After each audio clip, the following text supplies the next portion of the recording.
I'd like to call the February 5th, 2024 meeting to order, and can we all stand for a prayer by Councilman Ludwig? Good evening, everyone. I have a prayer, then again a moment of silence afterwards. Again, a prayer of hope.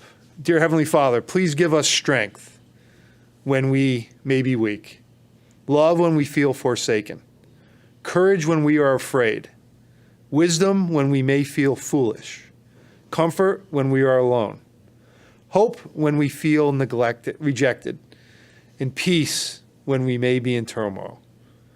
I respectfully ask that in honor of the 3 service members in the Middle East, of the Army and the Air Force, all the folks who were injured, and the 3 service members who passed away, along with the 2 Navy SEALs who were lost in sea all in the Middle East in the last couple of weeks. If we could have a moment of silence to honor their sacrifice, their unselfishness, and their dedication to our country.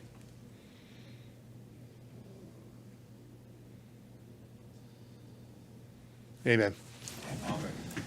I pledge allegiance to the flag of the United States of America and to the republic for which it stands, one nation, under God, indivisible, with liberty and justice for all.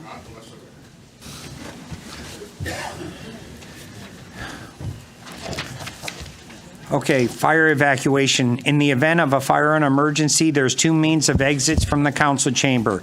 Exit out the rear doors and walk a safe distance away from the building, or exit through the side door, go down 1 flight of stairs and out the rear doors.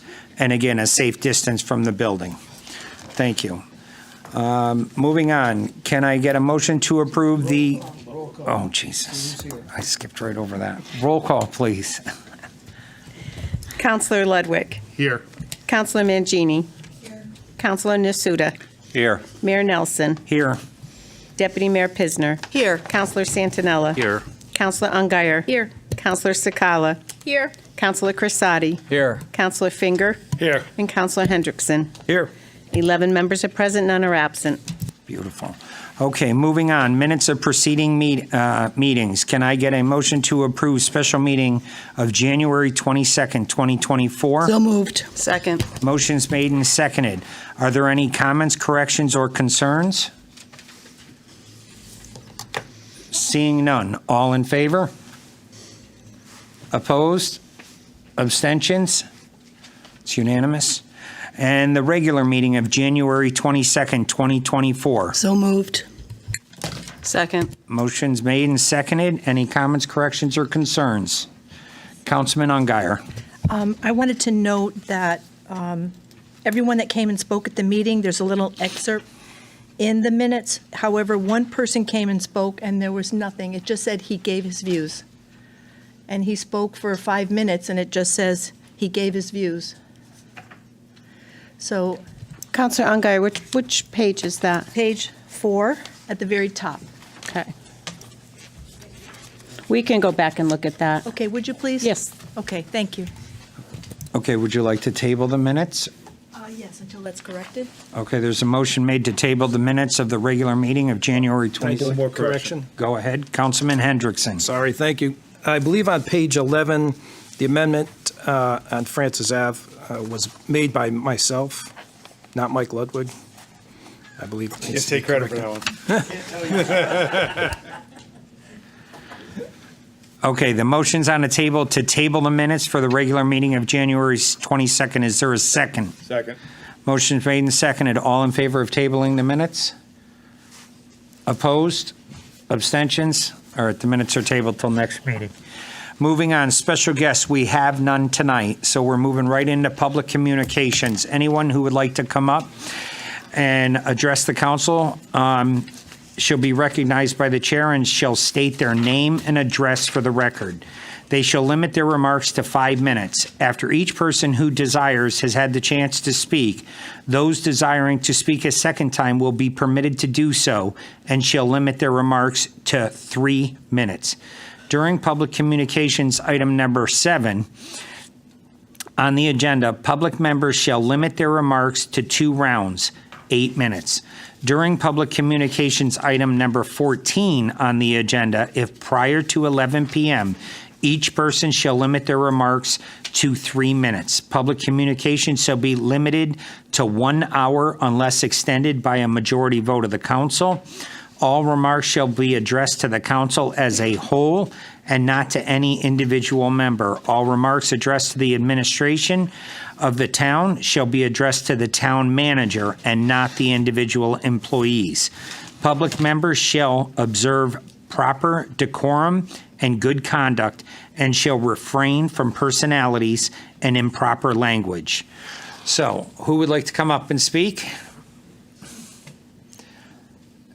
George Young.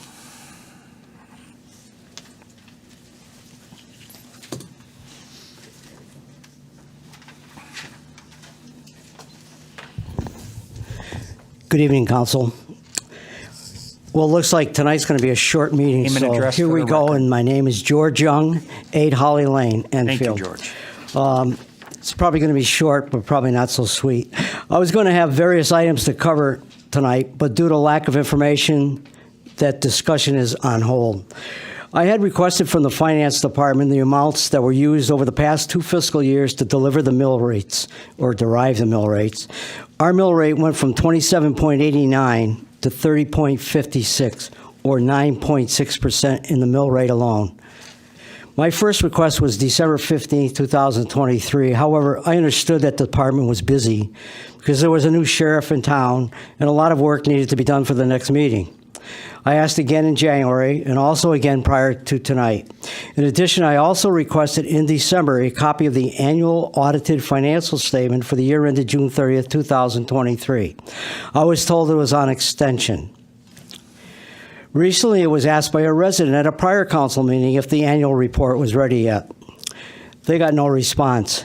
As of 3 p.m. today, I have not heard any answers to my questions, and now I would also like to know what the grand list of dollars is from the October 23 assessment, so we have part of this year's puzzle. I have since asked my council representative, Bob, if he could obtain the information. I'd appreciated his help to forward the request to the town manager. We taxpayers deserve answers and responses to our questions, and so this council and the manager have not been there for us. The next subject I'd like to talk about is the length of the recent town council meetings. This is probably a great night to talk about this, since it'll be so short. It is getting ridiculous, and it is probably why we see so many people walking out during the special guest presentation or shortly after.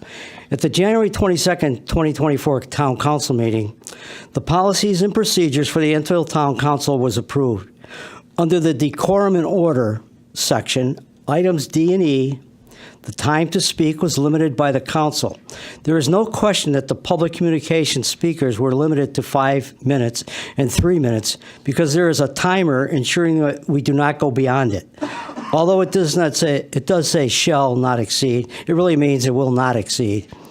The new revisions also precluded town employees who are not residents of the town, of the taxpayers in town, from speaking. It seems like it was felt that they are represented by unions and could voice their concerns there.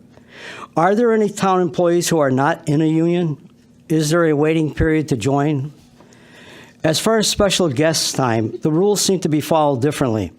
There really was no change, and it says that they shall limit their presentation, and I'm quoting, to no more than 15 minutes. It goes on to further state that any PowerPoint, quoted, or similar presentation shall be provided electronically to the councilors prior to the meeting. A paper copy will also be made available to councilors. Any presentation requiring more than 15 minutes will be presented at a special meeting at 6:30. It will be televised and will be posted on the official town webpage. End of that quote. This has definitely not been followed, and the council needs to limit this time so people can go home at a reasonable hour and the town's business will be done.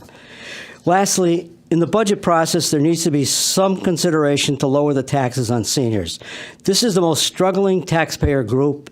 It can be done by increasing the exemptions or freezing their exemptions, or assessments, I mean. Thank you. Good night. Anyone else? Angela. I have a little something I give that to them? Sure. Okay. Start the time. I just took some snips from. You're welcome. Hi. How you doing? Thank you, Angela.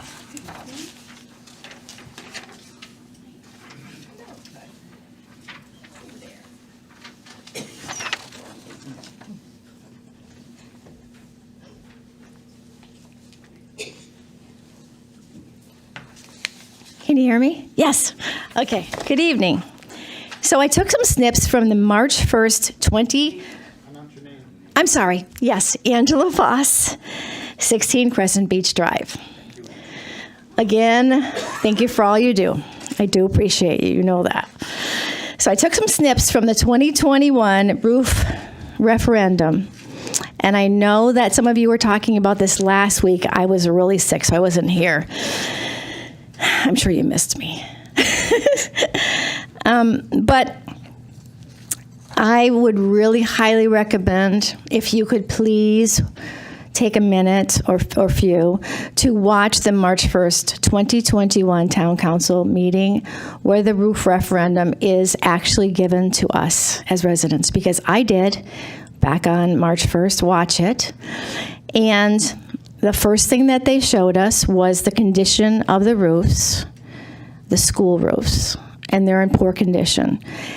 And on the third little snip, it shows the little green part shows some of the roofs that are in good condition, and the blue part shows all the school roofs, which are in serious need. And then the man in here was speaking about how if we don't take care of the school roofs, we're going to have to close a wing of one of the buildings, and they're not going to know where to put all the children in the case of an emergency roof repair. This was all discussed back in 2021. And then on the back side, it shows all of the different roofs that were talked about. And I know it's really small because I didn't want to waste paper.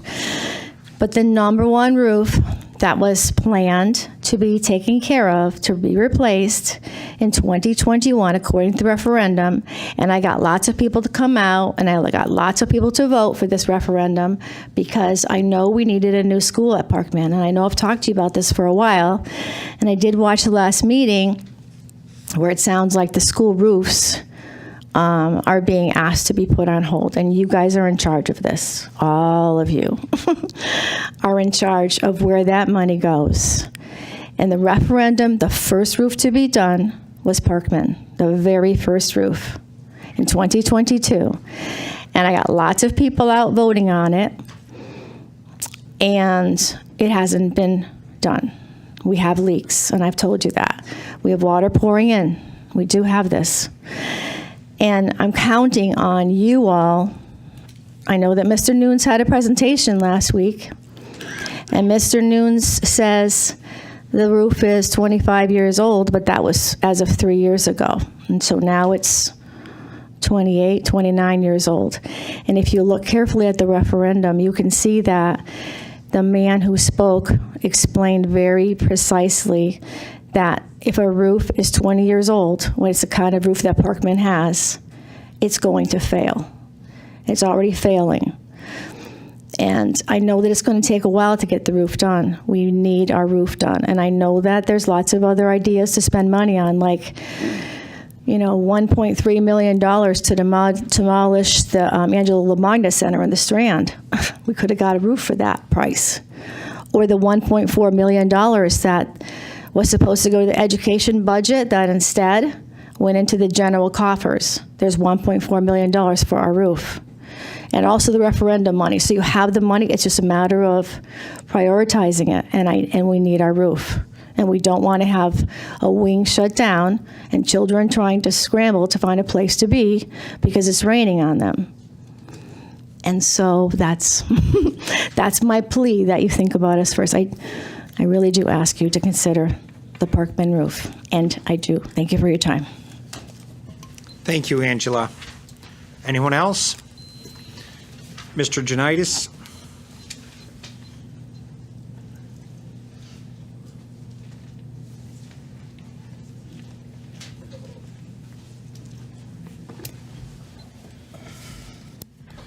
Peter Janitis, 3 Farmstead Circle. First of all, I'd like to thank the first 2 speakers. I mean, I thought they made some really good points. And Angela, you took away a lot of my thunder here.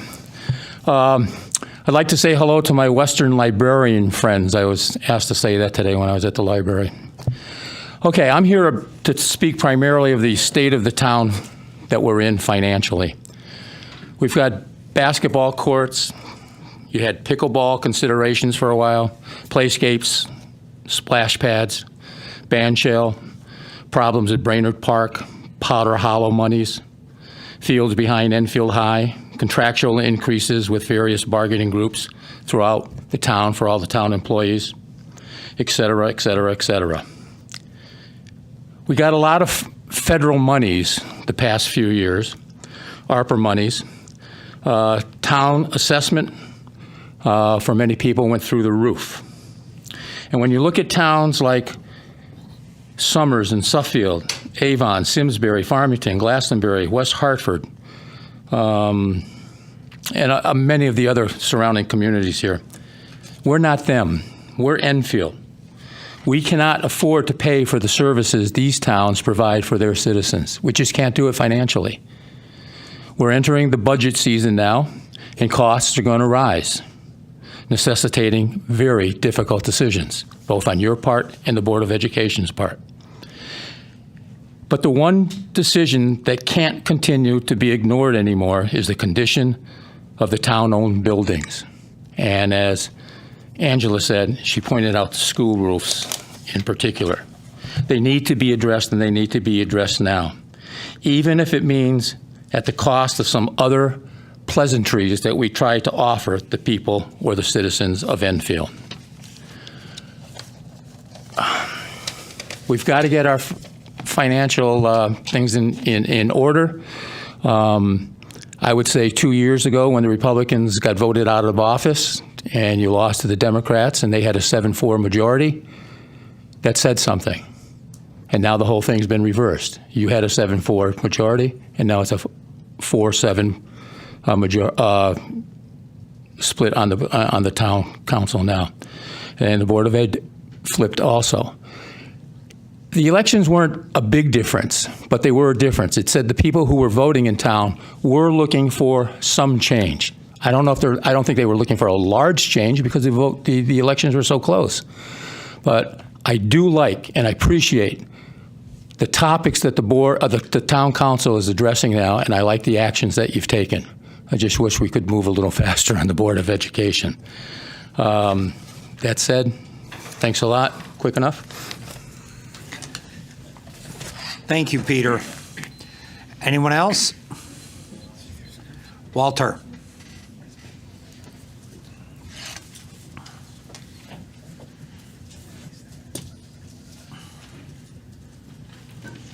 I too have a hand up, but I'm going to let you guys pass it on.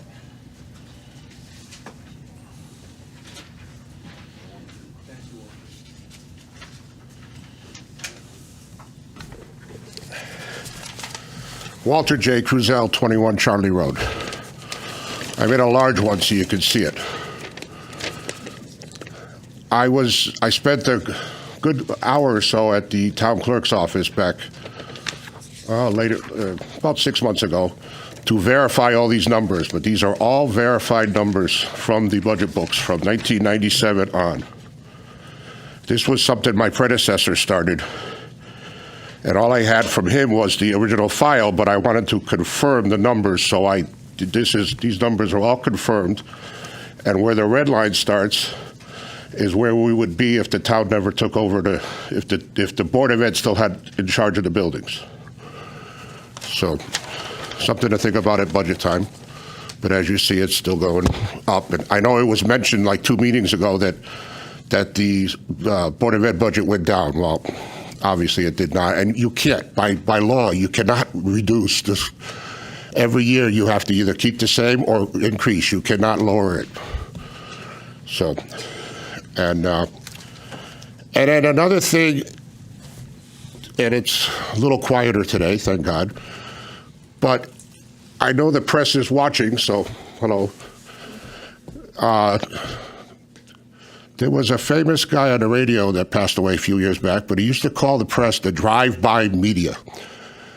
And we were witness to that these last 4 weeks. After we passed the flag policy, the next day, the press came out and said that and I'm not going to say what, but that we've did away with one flag. And that's not what we voted. That's not what you voted. It was to set a flag policy. But that's why they're called the drive-by media. They come in, they stir the pot, they make controversy, and then they leave. They're gone. And then we're stuck with picking up the pieces. So just something, I didn't think Enfield was ever going to happen in Enfield, but it did.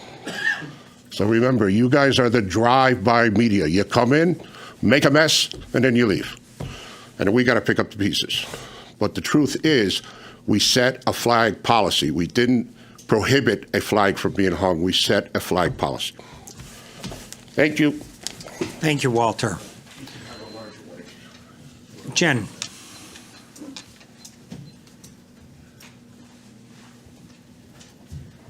I don't have handouts. Sorry. Good evening. Jennifer Briette, 83 Park Ave. Looking at the agenda, I'm very happy to see that we have the charter revision on there tonight. I do still would like an update on what we're doing about an interim town attorney and where in the process we are for a permanent town attorney. I also wanted to talk a little bit about, I guess, the Union Square development project and the controversy there seems to be regarding affordable housing. I did a little research today, and according to Zillow, the median rent in Enfield is $1,750. I don't know how many of you realize that. It is probably much higher than any of your mortgage payments. On Realtor.com, the lowest price rental I could find for a one-bedroom, one-bath basement apartment is $1,200. Fox Hill, studio to two bedrooms, $1,495 to $1,795. Bigelow, studio to three bedroom, is $1,585 to $2,470. These are the market rents here in town. Connecticut minimum wage is $15.69 an hour, which is $32,000 annual salary working full-time. And people think that minimum wage employees are teenagers living at home or working part-time for spending money, when the reality is the average age is 36. 89% are 20 or older, 37% are 40 or older. 56% are women, and 28% have children. 57% of those who earn minimum wage are working full-time. On average, they earn over 50% of the family's income. Now, the general rule of thumb is that your housing expense, your rent or your mortgage should be 30% or less of your gross income. For a person earning minimum wage, that's $815 a month. There is not a rental available in Enfield for that amount. Now, the median household income of Enfield is $90,741, but the average household size is 2.41. So if we're saying the average household size, two adults, we're talking about $45,000 a year income for the average person in Enfield. Two people earning minimum wage of $32,000 a year would be $64,000 annual household income. At 30% of their gross income would be $1,600 a month. Now, the Enfield Housing Authority has 174 units of moderate income housing with a base rent of $442 to $513, or 30% of the adjusted gross income. In 2023, they had, 35 tenants move in, 23 out. They have currently, as of December of 23, they had one vacant unit with 23 people on the waiting list. there is still a need for affordable housing in Enfield. The goal, the idea of everybody wants to own a home is not feasible for people starting out. Can I get a time check? Because I have a story and I have 1 minute. Okay, I'm gonna rush through my story. In 2006, I separated, became a single mom to 3 children, and I moved into moderate income housing. With the help of various safety nets, such as Enfield Child Development Center, my three children were able to graduate high school. My oldest daughter has served 5 years in the Navy. My son works full-time for a local business, and my youngest is currently attending as Nantucket Community College. When I suffered a layoff, I didn't lose my housing. We were secure until I was able to find new employment. These programs, the safety nets that helped not only us survive, but thrive. During these years of having safe, affordable housing, I was able to focus on furthering my education and allowing me to grow in my career. I earned a degree, I got a better paying job, and I was able to buy a house. I chose to stay in Enfield. I've recently started my own business with an intention of giving back to the Enfield community, specifically Enfield Safe Harbor. Stop viewing affordable housing as a handout and more of a hand up. Thank you. Thank you, Jen. Anyone else? Ma'am?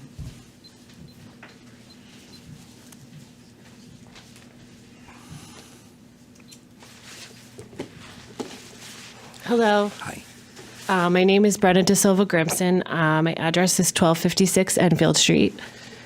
I am here tonight to speak on behalf of myself and my mother, Katie Riley De Silva. Together, we are the co-directors of Riley School of Dance, a small business in our town, which is currently in its 86th year. Bear with me, I'm a bit nervous. Public speaking is not my thing. If you guys had a stage and music in here, I'd probably do better. I'm here to speak to you about what our experience has been like over the past few years trying to rent Enfield High School for our 2 annual shows. One being our holiday benefit show that happens in early December, and the second being our annual recital, which happens in the beginning of June. In 2020, like so many other small businesses in our town, we struggled to keep our business going, having to get creative to continue to teach children dance during a global pandemic. We taught kids over Zoom for months. We're so thankful for our villagers who hung in there with us and our staff during those difficult times. For 2 years, we were not able to have our normal recital. We had to get creative. But we were really thrilled to finally be able to come back to Enfield High School in June of 2022. We were stunned to receive our bill for renting the school that June. We paid $10,091 for 4 shows in a weekend. The last time we rented the school before the pandemic in 2019, our fee was $4,563. That's a 120% increase in price after 2 years of COVID.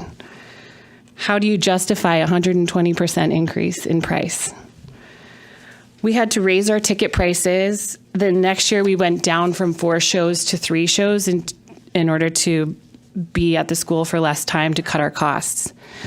In 2023, we paid $6,087. Our projected price for this year of 2024 is $12,218. We are asking that you look into the pricing and how it's broken down. When you are paying per room and you rent hourly, it adds up. We have a very large studio and our shows tend to be 3 hours long. We're not asking for special treatment. We just want a reasonable price. We were equally discouraged this year in December when we were charged double the price from our previous year for our benefit show, which 100% of the profits made from the show go back into our local community, people in need. So during this performance, the lighting board stopped working at Enfield High School. They've built this beautiful facility, but it seems as though it's not being kept up. The speakers that go above the audience have not worked for years, and now we're having lighting issues. It's extremely stressful and unnerving to walk into an auditorium to put on what we feel is a professional show, to a system that doesn't work, and to have no one there to help us figure it out. For the money we're being charged to rent the space, these sort of things should be taken care of. My mother was invited to the meetings when they were planning to build the new auditorium for Enfield High School. Our studio's been renting in Enfield for over 60 years. We used to rent JFK, then Fermi, and now Enfield High School. So they asked her to come to the meetings. The thought of having to take our show elsewhere is very upsetting. We love our town and we love the facility. They're perfect for us. We are very respectful of all the town buildings we use, always leaving them better than we found them. After our Christmas show last year, it was brought to our attention that people were parking on the grass, ruining the school's property. In order to fix that, we paid for a second cop to be there for the entire time we were there. And we also added more time in between shows to allow people in the audience to leave so that there were more spaces freed up for those coming in, both of which, a second cop and more time at the school, cost us more money, which took away from the money that we raised to give back to our community. I think it shows that we treat these properties and buildings with respect. That's important to us. We pride ourselves on giving back to our Enfield community. I could list the ways and the monies that our studio has given over the years, but I'm not going to do that. We don't do these things for recognition or praise. We do them because we want to, and it's important for us to teach our kids about supporting their community and giving back to those in need. I have to tell you, it's been so very discouraging to feel as though our town does not want us. After all we do for this town and its members, to feel unwanted is not a good feeling. So in conclusion, my mother and I ask for someone to take charge of the rental process and make some changes to the pricing, as well as to be sure that the sound and lighting systems are in working order. Thank you for your time. Thank you. Anyone else? Sir.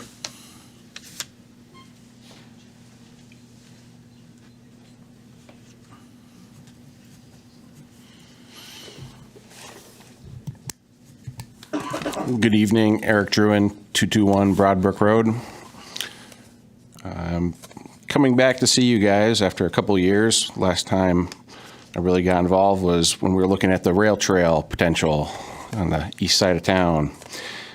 Still hoping that comes true someday, but reading the Hartford Current, December 17th, saw a very interesting article, and it's about Hartford potentially getting a rail trail along the Griffin line, which is also run by the same railroad company that runs the Armory branch here in Enfield. As part of the iQuilt project, it's a large overall project that, looking to envision all these different improvements across Hartford. This is one of them. It's valued at maybe a $65 million project. Some interesting highlights from the article. The whole article is interesting, but there's some interesting ones in here about how about $2 million in federal funding will be spent on initial planning, and that the city of Hartford will soon receive another $1.5 million from the state to design the rail portion of this trail. If the total of that $65 million was secured, it'd be a combination of local, state, and federal funding. And they say construction could begin in 2 years or less and be completed in 5 years. Again, this would follow the Griffin line, which is used to transport freight. They're facing the same question: should it be a rail to trail, or should it be a rails with trail? Again, they think from comments from the article, they think, it would be better to have a trail without freight on it, but they can do either one. Capital Region Council of Governments, looking at how they can work this into a bigger picture view with the East Coast Greenway, also interesting. Caitlin Palmer from CCROG is quoted in here and saying they've studied the existing conditions there, and that it would definitely be part of the equation and how they would incorporate the East Coast Greenway. Again, they talk about if the rail line wasn't in use, it'd be a very straightforward construction project, but they can still find ways they can do it. They're doing a report that supposedly came out in January. I haven't, gone that far to see the report, but it's interesting that they've gotten that far along in the process. It goes further with Palmer saying that she was part of a group that included state transportation and city officials, IQWIL, and Central New England Railroad to walk a section of the track. They noted, yes, there's pinch points with existing buildings and infrastructures. It's no means easy. But yes, they can definitely have results. Further goes on to talk about the state DOT, which, again, as we know, oversees the rail line, said they're supportive of using this corridor in Hartford as a rails with trail connection for both pedestrians and bicyclists. Again, they also have the disclaimer about, there's a federal review process with Surface Transportation Board. Commercial uses be weighed heavily in that review. Also interesting to note, talks about how the trail would be 14 feet wide, space for trees, plantings, and other enhancements. And it kind of finishes off talking about how, once that trail would be built, there's owners of the buildings that face away from it would find business opportunities in the rear of their structures. They could have similar effects to what they've witnessed in Atlanta when they did similar improvements.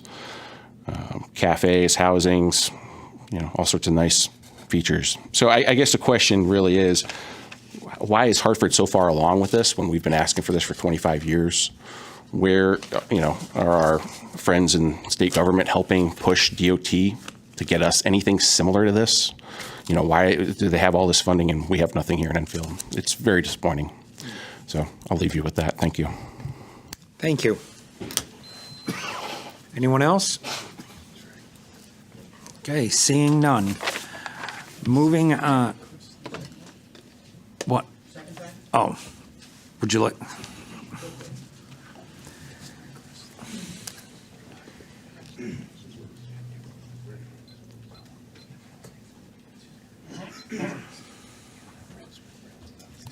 This is from my wife. I'm Peter Janitis, 3 Farmstead Circle. She came up with an idea, the signs that you see when you enter Enfield. She says it might be a good idea if you put like, welcome to Enfield, a diverse community. Something simple. Thank you, Peter. Anyone else for the second time? Seeing none.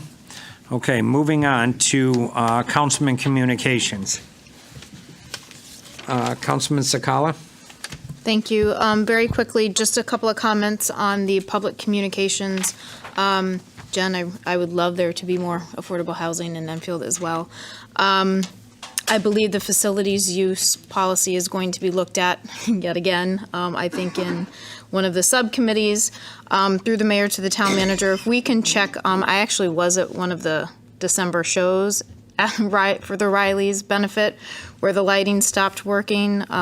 So if we can just make sure that that's back to working, that would be wonderful.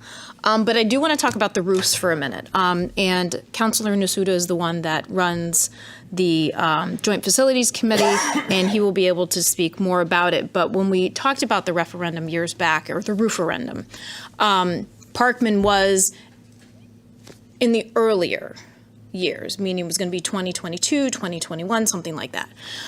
What the decision was is to push it off into 2024, which is what the revised calendar and timeline is, in order to make sure all of that roof aged out to the appropriate age where it was all reimbursable. Because there's portions of the Parkman roof, and I think 1 or 2 other roofs that weren't reimbursable yet. So in order to not do Parkman in phases like we had to do other projects like Henry Barnard or Eli Whitney or Hazardville Memorial, do it all in one shot when it's all reimbursement eligible. So we did have a meeting. I'll defer to Councilor Nasuda on what's going to happen there, but don't worry, we still are working on the roofs. Roofs will happen. I understand your passion about Parkman. It is on the list. It was revised to do 2024. We're in 2024, so rest assured we're working on it. Yeah, so that was it. I'll let Councilor Nasuda have any additional thoughts on that, should he have any. Thank you, Gina. Cindy? Councilman? Mangini. Thank you. Pardon my loss of voice. To Peter Janitis, thank you for coming forward about the diversity sign. Years ago, the National League of Cities did award Enfield a sign which read, "We are an inclusive community." We're still looking for that sign. It was over on Enfield Street prior to entering Longmeadow. Nobody seems to know where the sign is, so perhaps we can continue the search. It's a beautiful sign. I also want to thank Allied for the beautiful Sweetheart Valentine dance that they had as a fundraiser for the young people to benefit. They do a lot of fundraising to help the people that are part of the program for funding different sports. And I don't have that much information, but I know Bob does, and others probably do. But it was really a very well-attended event, and I was proud to be one of the attendees. It was very nice, and I believe everyone there had a good time. Also, we have first readers coming up at the end of this month, February 24th, Mount Carmel, 6:30. It's a trivia night. That money, all that money, goes to benefit children with their help with their reading skills, with books, and they try to be self-funded. So if anyone can buy a table or individual tickets, I'm sure the first readers will be very happy to receive the funding. It's a great program and a fun night. Thank you. Thank you, Councilman Mangini. Councilman Crissati. Thank you, Mayor Nelson.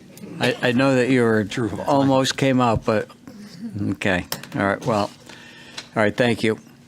Couple of, first of all, to Riley's Dance Studio. I know that this has been a hot topic, over the years in regard to the facilities use. I know that facilities use at DPW, at our meeting, we will be discussing, especially the a la carte use that we had discussed at our last meeting. And I know when we meet again, this will be a topic that will be addressed. We want you to feel welcome in Enfield. You are welcomed in Enfield with all of the benefits that you have put on, and all the money that you make comes back into the community. We have to be a working partner, so that will get addressed. Just want to let you know.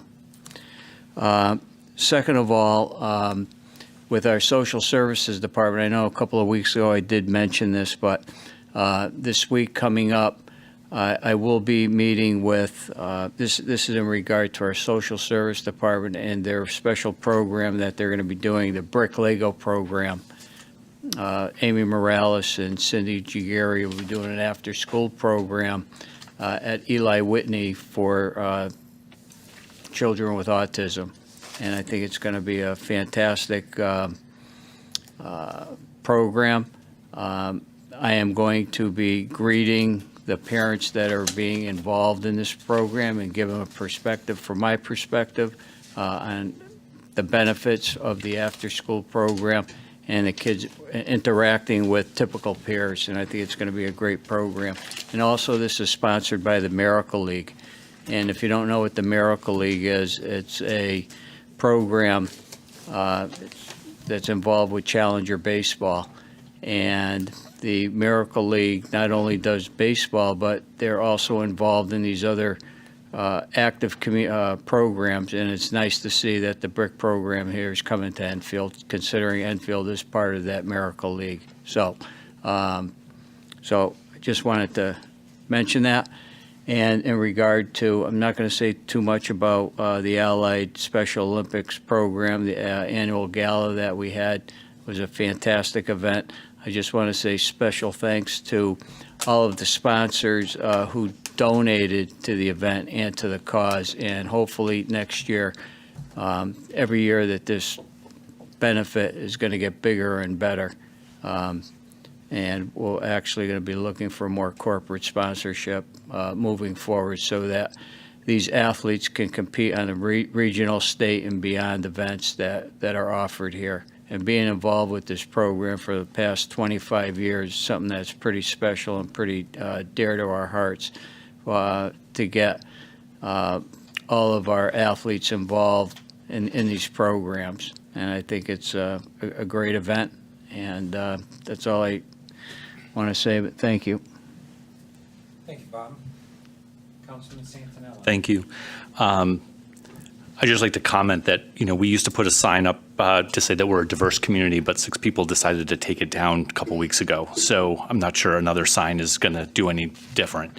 I would like to just follow up on what Angela Foss had to say. We did have a meeting last week, and it was a very productive conversation, and the roof discussion came up with regard to Parkman School, and it's also been tied up in some of the discussions about school modernization and so on and so forth. But I think most of us left that meeting believing that the Parkman School that roof just can't wait anymore. It just can't wait anymore. I know that there's a reimbursement component to this that we may sacrifice if we do something on that site, but we just can't keep letting the rain fall on kids' heads. And so, Mr. Mayor, I think maybe in next leadership, if we can advance getting that on the agenda and just move forward with it or discuss it. We've discussed it in our next leadership. That would be great. The sooner we can move forward on that, I think the better, or make sure that it's a priority. Just so we could tell Ms. Foss and all the kids at Parkman that that the roof is going to get fixed. From the mayor, through the mayor to the town manager, or maybe to the finance director if he's here. We have just gone through, it's been a month since tax collection started. Can you give us some update on how we are doing? Are people on time? I'm sorry. Governance had asked for that update, and we're going to get it at our next government. He'll have that information in Okay, very February. good. We'll provide it to governance and then to the council. Okay, it's going to go to gentlemen. Okay, good. I'm gonna be nice since you're wearing red for Valentine's Day. I'm gonna be nice to you today. Thank you very much for that. And also through the mayor to the town manager. So our budget meetings are going to be coming up probably sooner than we know. Is the plan I know we talked about doing them on Saturdays. Will we be doing them in here, and is the plan to televise them, or how is that? How do you envision that sort of unfolding? So I breached protocol once, so I'll wait till my report and I'll respond if that's okay. Okay. Because I really hadn't thought about it, truthfully. Okay, so well, my that's answer fine. was going to be, I can defer to the council. We've never done them publicly since I've been here. At least, they're open to the public, but we haven't recorded them. And if the council feels differently, we certainly can accommodate your requests. Okay, it's just a question someone asked, and I wasn't quite sure what your plan was. So that's fine. Thank you. Figure that out. That's all I have. Thank you. Thank you. Just a couple of things, Rails to Trails. I know Representative Hall is working tireless on this project. Last year, Councilor Sakala, Councilor Crissati, Councilor Ludwig, myself, we walked them. Oh, and Steve was there. Yeah, it was a hike. There's no way they're going to make this into a railroad. I can't imagine. Honestly, it was like walking through a Deliverance movie. There was a couple of times it was pretty scary going across them, and I would love to see that. I would love to see it connect to East Long Meadow the way it was always meant to be. I don't know all the details on it, but I do know she's still working tirelessly on it. They've had some conversations with East Long Meadow as well about it becoming a rail again. So, but I do agree. I think it would be a great asset to our town, and I hope it does continue to come forward. Thank you for bringing that forward about Hartford. I was also invited, as all of us were, to the Stowe Learning Academy because they're an Apple designated school, which is really amazing.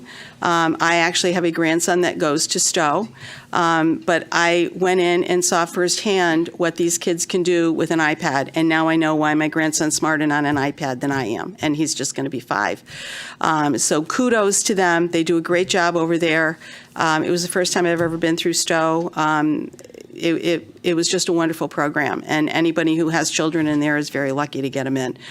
These teachers are so dedicated over there. The last thing I'd like to do is invite everybody to the Four Chaplains Mass, which will be this Sunday at St. Pat's at 10 o'clock. I'm surprised Lucian and Pam aren't here to do that. The Four Chaplains is a story of the 4 chaplains that went down, I believe it's the Dorchester. Every year they do this Mass. It's very touching. The story behind these 4 chaplains is just amazing, the sacrifice they did. So everybody is invited to that, and so I hope I see a lot of familiar faces. Thank you. Thank you, Deputy Mayor Pisner. Councilman Hendrickson. Thank you, Mayor. To George Young, I will let you know that 15 minutes before this meeting, I did get some of your answers. The staff was very helpful, so I'll meet with you after on that. Brenna, on the School of Dance, I've seen the numbers. We definitely have to do something. I've been talking about the facilities usage policy since I got on here. I'm not on the committee, but I'm sure something will be done to fix some of that problem there. Mr. Drew and I, the Rails to Trails, I've watched the video several times. Chris, I know you're a big part of that. Hopefully this gets the attention back on it that it deserves. So thank you. Thank you, Councilman Hendrickson. Councilman Ungary. Brenna, I just want to say how valuable Riley School of Dance is to the community. It's just one of our shining stars, and all the ways that you give back to the community that most people don't even know about. So I'm hoping they'll come to some conclusion that will make everyone happy, because I feel what you're saying. And the Rails to Trails, I'm hoping we can move forward on that. I know there's been a lot of talk about it, but if you don't hear anything, it's still in the works.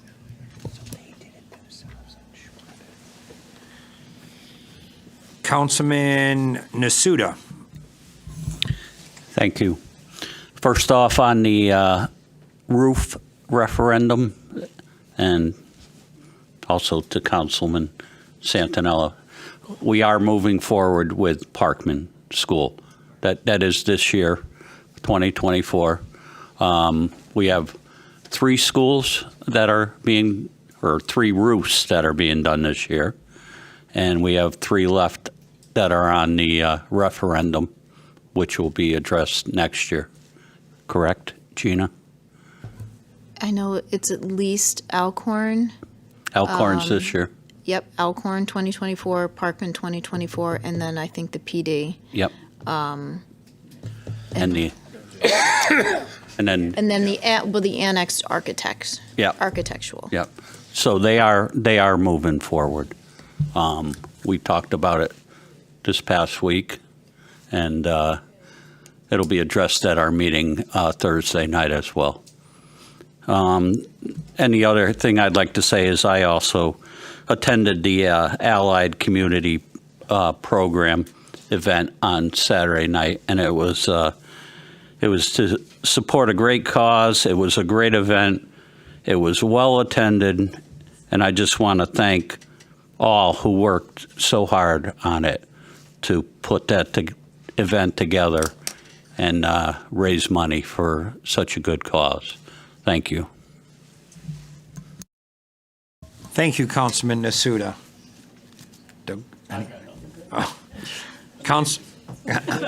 Councilman Ludwig. So I'll address the Rails to Trails. I think so we had a public meeting in June of 21, I believe it was. It was on TV. It's very interesting that you mentioned the article because it's sort of I'm not trying to pick on any agency here, but it was, okay, there was the federal government had to waive, it was the federal issue. I'm all for a trail.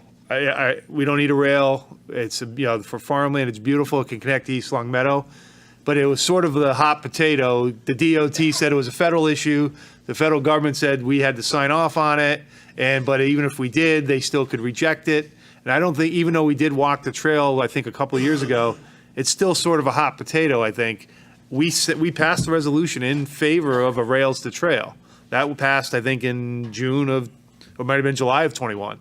So the council actually passed a formal resolution back then, and it's still a formal resolution. It hasn't been, rescinded. And I think it's probably something we can look into getting maybe this DOT to come back, because we didn't get the same answer that Hartford got from the DOT. And I'm not trying to pick a fight with the DOT, because we asked, if you go back to that video, I asked them point blank, if they opened up the rail, would that bridge that goes over Scannick River could have handled a 100-ton train? You can make your own judgment whether it can or not if you go over there. So I think maybe if we can have a formal request from the mayor to the town manager to write DOT back about rails and trails, I agree. And I think there's some other things that are concerning too. East Long Meadow, as folks know, put in a recycling, center that claimed, and one of the reasons they claimed to allow that there was going to be a rail going into Long Meadow. So there is a lot of sharks in the water on this in that area of town. So I already made the formal request, but I agree with you. It's been way too long. And to go to the referendum, again, so I want to be clear, everyone, the money is there. It was passed by the voter. So we don't need to go in any other budget to find the money. The money's there. The voters approved it back in 21. The question is, and I think it was asked last meeting, can we pick and choose what buildings to do when the voters voted for the 9 to 10 projects, whatever it was, for X million of dollars? So I think that still needs to be answered. I don't think we can pick and choose. We're going to do Parkman, but we're not going to do Enfield Street. Or we're going to do voters voted for the package that was on the referendum in 2021. And I think we need to answer that somewhere, whether it be through committee or something, that we're going to go through with the project. And I think it needs to be formal, because I'm still hearing we're only going to do certain buildings, we're not. And I think maybe a revised plan, maybe we should present that so the public knows, because not everyone goes to the Joint Facilities Committee, because that wasn't answered last meeting. I asked the question directly that, are we going to do all the buildings? And I think it was a legal question we're going to go to bond council on. I thought that was one of the things we were following up on. So I think that still needs to be answered. I agree, the voters voted for it. We either do them or we don't. In my opinion, I don't think there's any halfway we can do it. And they voted for it. And so I agree there. And I think, I had one other issue real quick. I'll get to that, I guess, when we do the meeting. And I think, I'm sorry, the annual report, I think you have an answer, right? I know sorry, you have it, okay. There was we looked into the annual report. We have an answer for you. Thank you. Thank you. Okay, a couple things I'd like to discuss. The facilities use policy, we've been talking about it, and I haven't heard anything about it. But hearing the numbers from Riley's and from men's softball, well, the two of them alone seem to exceed the total revenue that was brought in that we were told last year. So how is that possible? And it seems like they're the only two that are paying to use facilities. So we need, according to the math that they gave us. So anyways, we need to look at the facilities use policy and adjust it. Now, I was given information by the previous town manager, and Bob, you were in the meeting too, where we were told that the people using the sound and lighting equipment didn't know how to use it and shorted it out, and it cost the town of Enfield thousands of dollars to fix it. I don't know if this is true or false, but that would explain why the lights or sound system didn't work. And that the town agreed to waive the lighting guy and sound guy, which is a town employee, to try to save some costs. If that is also true, we can't be waiving these people, because if it's that complicated of a system, we can't afford to keep shorting it out. So if you could find the correct answers, because I don't know either way. I'll address it in my report. I do have the answer. Yes, okay. And then also, again, the facilities policy is so all over the place. Why are their prices $10,000 one year, $6,000 the next, $8,000 the year after? I mean, again, it's like they are the only ones in town that are paying, because it's not like we brought in $40,000 last year. I think it was 10 or 8 was the total. So we need to look in that. But, the committees, I think people are tired of hearing, well, it's in committee. Well, we know how that works out in Washington, and it seems like that's being the way it's being worked out in Enfield, too.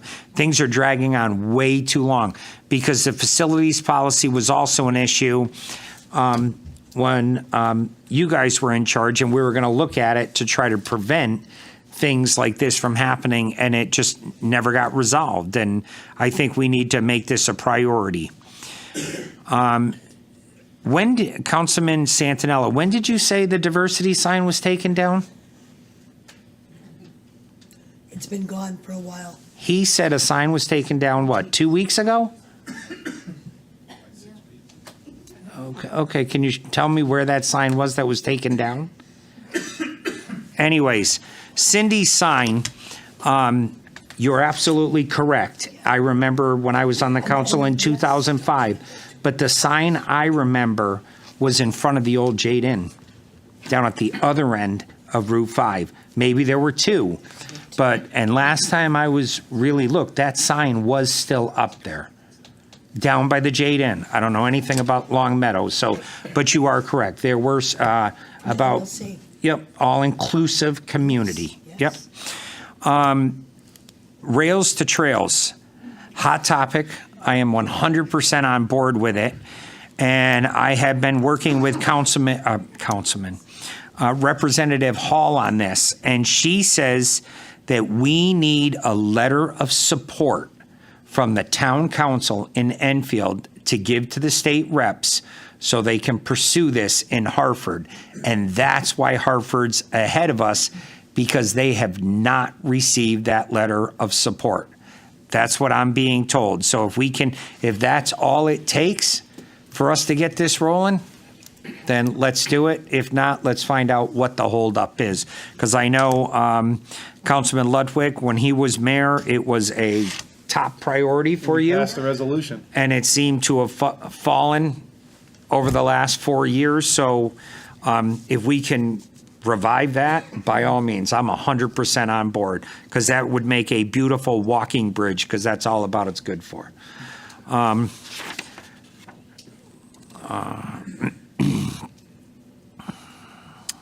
Riley's, the fees, lighting, facilities. Your numbers too for the building rental fee right here.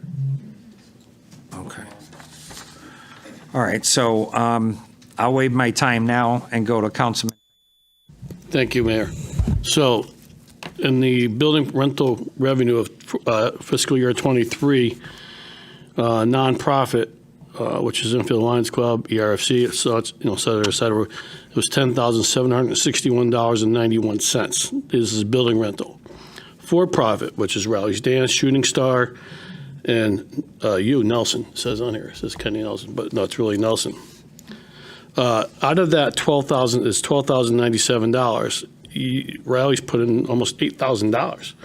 This is why in the last meeting I asked if we can get an update on this with dates of when these things occur, so we know who's who and how much they're paying and why their changes are happening. Like I said, one is $1,173.80, and the other one right after is $6,087. So why and which was this occurring? That's why I would like to see dates put on these. Through the mayor, again, through the town manager, I'd like to see this revised with the dates and time if we can get them, please. We want to make sure, because it sounds to me like they're not being treated fair. So I'm sorry, I know I had nothing, but when you brought it up, I pulled it out for you. Thank you. No, thank you, Councilman Finger, because that's exactly my point. So I'm glad you had the numbers. That's all I have for right now. I know Mr. Young, Councilman Hendrickson, was in the finance office before this meeting, trying desperately to get what you were looking for. I vouch for him on that one. Angela, we have made it as abundantly clear, move forward on Parkman. Whether it's reimbursed or it's not reimbursed, it needs to get fixed. every committee that I've been on, joint leadership with the Board of Education, we have given clear direction to the town manager because it was put on hold because of what Gina was talking about and also the school modernization, and it just got dragged out. Enough. The school needs a roof. It's going forward. So that's all I have for right now. Everybody all set? Okay, so now we're going to move on to town manager report. Thank you, Mayor, members of the council. Gaz? First, rails to trails. Yes, we did give that quite a bit of attention. We had, he was an assistant or a deputy commissioner of DOT, and now he's the commissioner. So we will extend another offer for him to come. And I don't know the situation in Hartford. I've had discussions since I've returned. I know there's an interest on the council. We share it. However, the one thing I know that is the real fly in the ointment in Enfield is, and Mike's nodding his head, there's a signed lease with an individual for that rail, and it's recognized by the federal government. So in order to circumvent it or stop it, the state has to not renew it, and then after that, the United States government, the DOT, has to then abandon it and allow us to use it as a trail. That's why we explored the option of doing both. We're looking at that again to see what the cost would be and the width of the trail, but we'll resurrect it. But that's the real difficulty now. Somebody has a legal interest in it, and it can't be abandoned unless they do it voluntarily. So it's not for lack of trying. I mean, that's always been the stumbling block. But I've talked to Carol, and we will continue the efforts, and we'll invite the commissioner. We did pass a resolution, which I think is perhaps stronger than a letter, but if they'd like another one, we'll have it done right away. In regard to requests for information, I'm pretty proud of the turnaround time, as the council knows. I make it a priority to get back to everybody with requests. We get quite a few. We get them from the public. We get them from others. I disseminate them, and I'm working right now. We have a C-Click Fix-It where a resident can make a complaint, and then it comes in and it's registered with the director, and there's sort of like a timeline. When I was a lawyer, and Attorney Tyler can attest, the biggest terror, you wake up in the middle of the night, a thing called the statute of limitations. You have to file a lawsuit. If you miss the date, the case was gone, so you'd wake up in a panic and a sweat. The old days, they used to do a card system, and you'd go through it, and each day you'd pull it to see when the statutes were coming. We moved ahead in the legal field on programming. It's called the Tickle system. What I've asked IT to do, because of the hundreds we get a month, once I send them out there, Friday or Saturday morning, I'm in a cold panic. Did they do them? Which ones? I just physically don't have a way to keep track. So we're looking to do something similar to C-Click Fix-It. So I send it out. If it's from a counselor or a resident, they'll get it. It'll be punched. It'll go to the director, and a time frame will start. And then in a week, it'll come back. Ping, is it done? And we can follow it that way. So I'm working on it. I started that last time, and there are a lot more emails now that I'm here the second time around. So we're gonna look at that, because I can't count on human senses. There's just too many inquiries now. So we're working on it. In regard, and I'm not going to, I had sent, and I'll send it again tomorrow, a response regarding the facilities and the last use of the high school by Riley's Dance. I've spoken to Mom. I think I spoke to you on the phone, perhaps. They're lovely people. They're committed to Enfield. But the facility use policy does offer a lot of challenges, and we can look at the dollars. But for instance, I just want to say, with love and respect and kisses to the Rileys, the answer in regard to the sound system, we were concerned when they put the new high school in, because it's a multi-million-dollar system. So we got an opinion from, and we put it in the policy, from Paul Russell, the chief technology officer. The recommendation is going to be that outside agencies utilize the town-owned facilities. Only town resources should be used when operating expensive and complex equipment that require attention and care. So the policy has that requirement, and it was, to our knowledge, I researched it before the last recitals, it was working.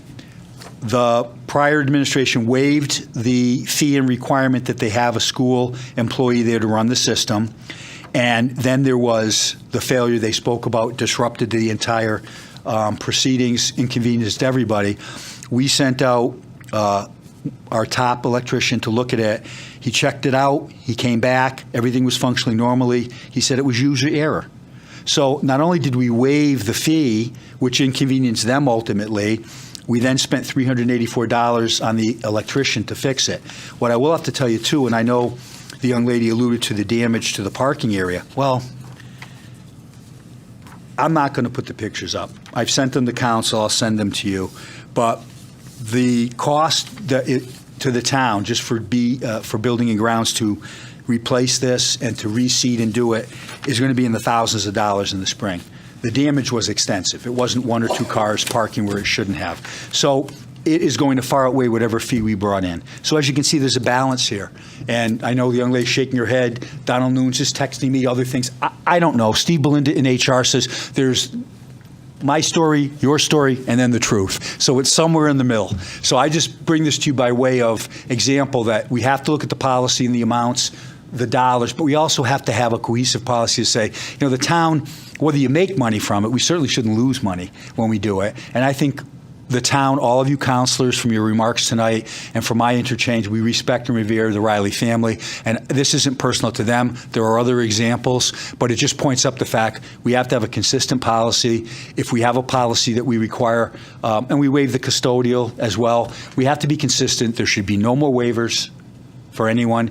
We should have it consistent and fair to all of the users, and it will protect them, it will protect us, and it will protect the investment of the town. So we'll work together. I'll resend that out to you, and I hesitated to make too big an issue, but I think it's important for us to at least get the town employees' side over, and all these things ultimately are policy issues for the council.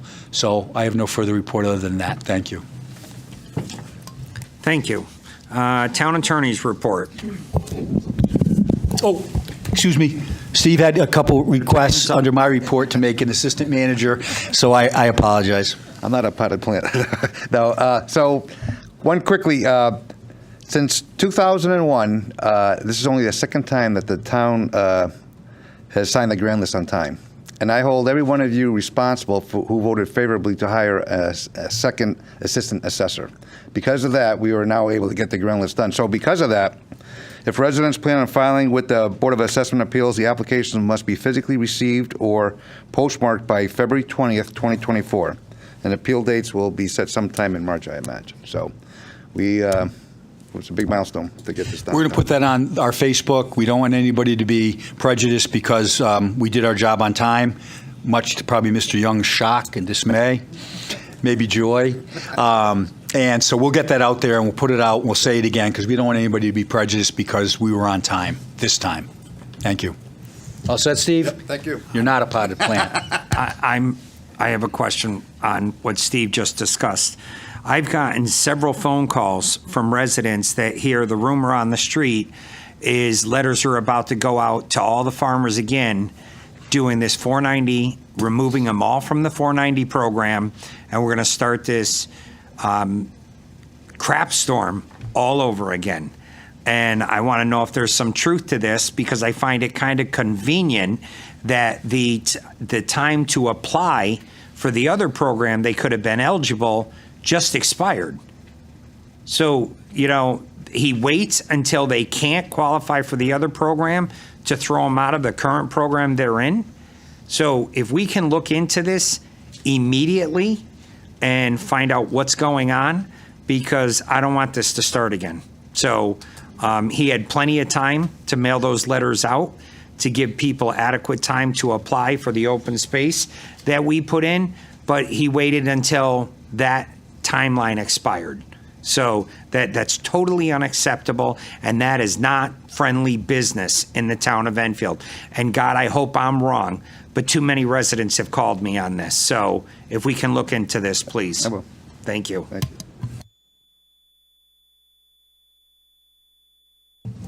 Everybody all set now? Okay. First of all, it's a pleasure to be here to give a town attorney report for the first time. And I must tell you, I've been here a month, and in that month, it's opened my eyes in terms of understanding and appreciating all of the different agencies in the town and the town employees for all the efforts and fine work they do. And especially it starts with the town manager and, of course, Chris and Steve. But we work a lot in the town attorney's office with the town clerk, and they do an exceptional job. as well as planning and zoning, land use boards, John Wilcox, and so on. And so they're unsung heroes. But anyway, to start off with that. Secondly, Mike, I don't recall the bond question the last time, but I will take it under advisement, and we'll get back to you. He'll send it to us send it tomorrow. We'll give it to him. Okay, thank you. The question is, can we either do the whole referendum or we don't? Yeah. That's the question. Okay. Yeah, that's bond counsel that would do that anyway. So, and then just to correct one of the statements that Steve made about BAA appeals, my understanding is that a postmark of February 20th doesn't do it. You actually have to have the appeal in the assessor's office by February 20th, 2024. It's a different rule with the IRS where they'll say, as long as you postmark your return, that's fine, but that isn't the way it works with BAA, and the appeal deadline is the 20th of February. Then the charter revision, I'm sure you all got that, and I think that there's an appetite for trying to get this on for November, if you can, for November the 5th. And just doing a quick calculation, I don't want to go through, belabor this, but we do need some kind of a meeting. Perhaps it's with leadership and myself and the town clerk to figure out these dates for what do you want.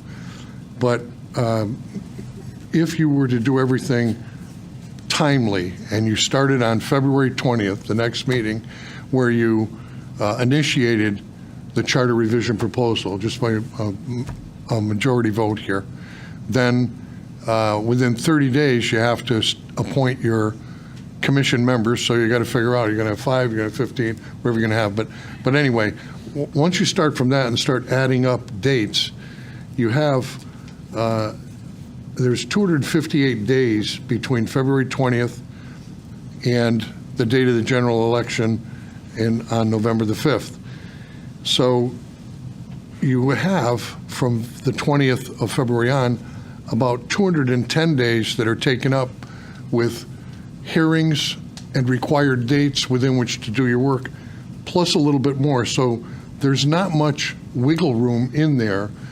But the good news is when you finally get to the end and you, if you are not going to make the November 5th election date, then you do have 15 months after approval of the appointing authority of the report within which to pick another date. So if you pick a general election date and the referendum's on, you don't have to worry about how many people show up. But if you pick a special date for the referendum, then you have to have at least 15% of the electorate that show up to vote, or else it doesn't count. You got to do this all over again. So just to let you know, so I think we probably should get together pretty quickly between now and February 20th, so you can have that on your agenda to get that ball moving. And then let's see, the other thing I wanted to talk about was at the last meeting, Councilman Crissati asked a very good question about the town flag. And he asked, I want to get this right, I've done a legal opinion on it, which I intend to file tomorrow morning, so you'll each, get a copy of it. But I wanted to make sure that we're all here and heard it all at the same time tonight. So on January 8th, the council adopted the resolution about the flag. I'm not going to reread it again, but then on the 22nd, near the end of the town council meeting, Councilman Crissati requested a legal opinion. Orally, he requested a legal opinion from me to clarify this question. Now, I'm paraphrasing it, so I may not have it exactly correct, Bob, but your question, I take it, was, is the town flag included within the flag policy so that it may be displayed or flown on town-owned buildings and flagpoles right now? Okay, so when I parse it, I'm going, is the town flag, I'm thinking you mean the official Town of Enfield flag. Is that included along with those flags that are already specified in the resolution so that it may be displayed or flown right now? The following day, I send an email, and I attach a copy of this to my legal opinion, to the town clerk's office, asking them to do some research or whatever they can to help me with this. And the question I asked them was, does the town have an official Town of Enfield flag to the best of your knowledge and belief? If so, please forward me details, including a picture of what it looks like at your earliest convenience. So they did research it as best they can without, going completely nuts. And a week later, I got a town clerk reply email, which I'm also attaching that, regarding the official Enfield town flag question. And basically it said, quote, "I am not aware of Enfield ever adopting an official flag." So that being the case, my legal opinion is that being unable to authenticate that Enfield has ever adopted an official town flag, I'm of the opinion that the issue presented is a moot point based upon a material fact, an officially adopted town flag, that apparently does not exist. Now, all of that being said, when you look behind Bob Crosati, you see a flag. And there's one also in the entranceway those are that's the United States of America and the state flag, which are covered within the resolution. The flag behind Bob, excuse me. Oh, I'm sorry. Okay. So that flag that Commissioner Finger is holding up has actually never been approved or accepted or adopted as a town flag. Further research indicated that in the 80s, I believe it was 1988, Hallmark Cards made a donation. They got a piece of fabric, they put a seal on it, and they made a donation to the town so that the town hall, the high schools, and the marching bands could have a flag or banner so that when they went on their parades, people would know it's the town of Enfield. However, that still doesn't replace having officially adopted a town of Enfield flag. So as far as we know, we're unable to authenticate it. So therefore, it's a moot point trying to discuss how does it get on, because it doesn't exist. So that's it. Okay, thank you. If through the mayor, if somebody has a question, I see Gina may, or if you do, I'm more than happy to answer it as best I can. But no questions. Well, I think at this, I have no questions on, Yeah. But, do we adopt? My question is, I don't think it's a moot point. It's literally hanging from a it's hanging here. but it's inside. The flag policy is outside only. And also, this is a seal. It's not, so that's a replica of the town seal. But that's, and the town seal has been adopted, it's official and so on, but not a official town flag. So that's where it stands at this point. But thank you for raising it. It's a Thank great you. question.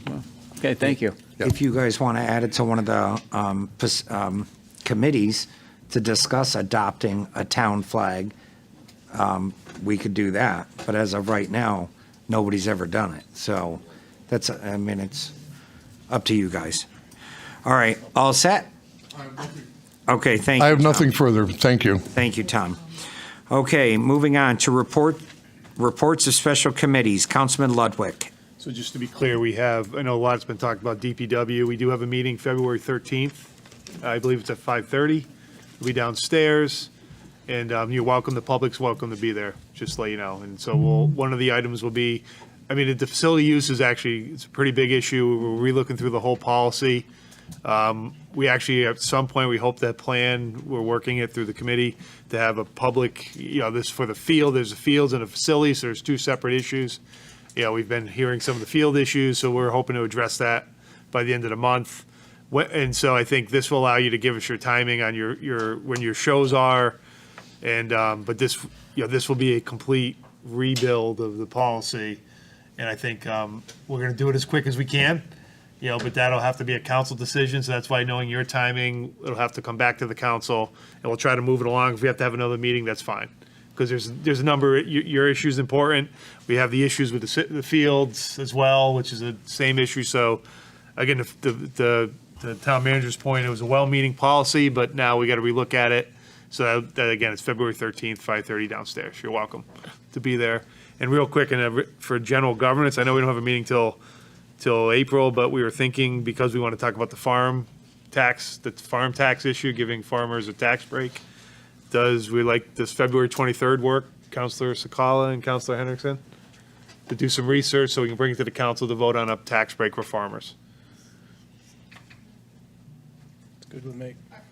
Yeah, if you don't have to answer now, but we'd like to do the end of the month. Is that all right? Friday morning? As long as it's early in the morning. 8:45 or 8:30? 8:30 on the 23rd, Steve, if we could post that. And so we'll bring up the tax issue. Thank you. All set? Oh, good. Thank you. All right. Anyone else? Councilman Nasuda.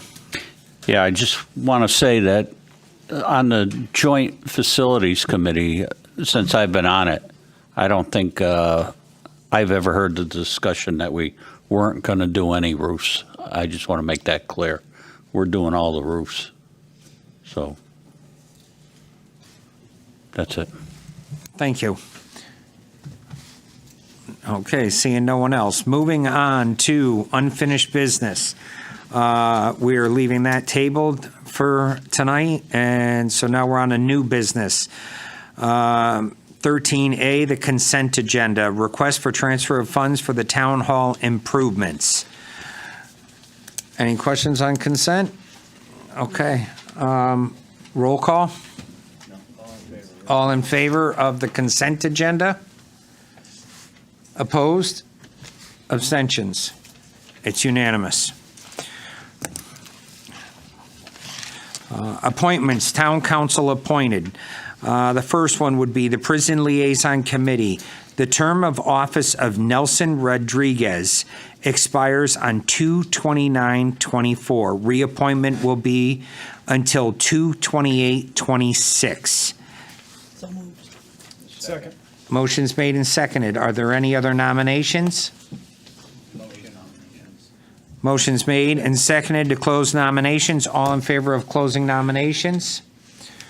Okay, I'd just like to say that Nelson has been a part of the Prison Liaison Committee before I started my political career in 2005. He's a very valued asset in the town of Enfield.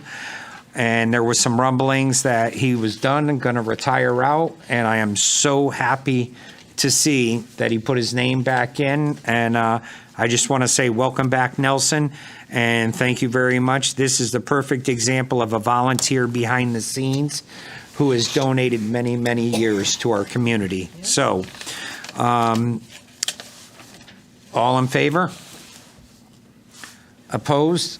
Abstentions? It is unanimous. Welcome back, Nelson. Moving on, we have a vacancy exists on the Zoning Board of Appeals. The recommendation is Matt Despard till 1/1/28. Motion's made and seconded. Any other nominations? Motion's been made and seconded. All in favor of closing nominations? It's unanimous. Okay, anybody? Okay, all in favor of Matt Despard? And opposed? 2 against. Okay. So it's 9 and 2. Congratulations, Matt. Moving on, Zoning Board of Appeals, a vacancy exists for an alternate member. Recommendation is Christine DeBoni. Thank you very much. Until 1/1/27. So moved. Second. Motion made and seconded. Are there any other nominations? Seeing none. All in favor of closing nominations? Opposed? It's unanimous. All in favor of Christine DeBoni? It is unanimous. Welcome, Christine. Request for transfer of funds for Powder Hollow.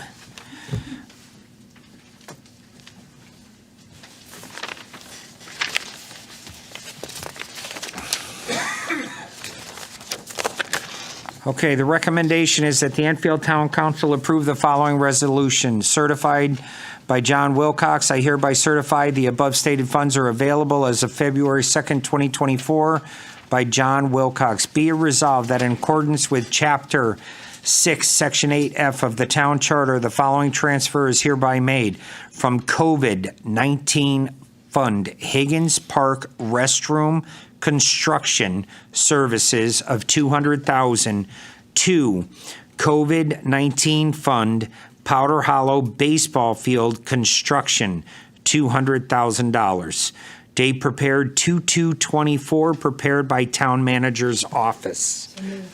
Motion's made and seconded. Any comments, questions? Councilman Sakala. Thank you. Just very briefly, I'm going to support this, and I really hope that it passes. But I'm going to express my frustration. This is exactly why I said last meeting that we shouldn't have been transferring money to Brainerd Park, because I had a fear that something like this would happen. And here we are. Now we need to add more money back into the Powder Hollow project that we already took out and allocated to a different project. I am bummed that there are not going to be the bathrooms for Higgins Park, but I am happy, and I do hope that this Powder Hollow project gets completed. But this is exactly why I voted no last meeting to Brainerd Park lights.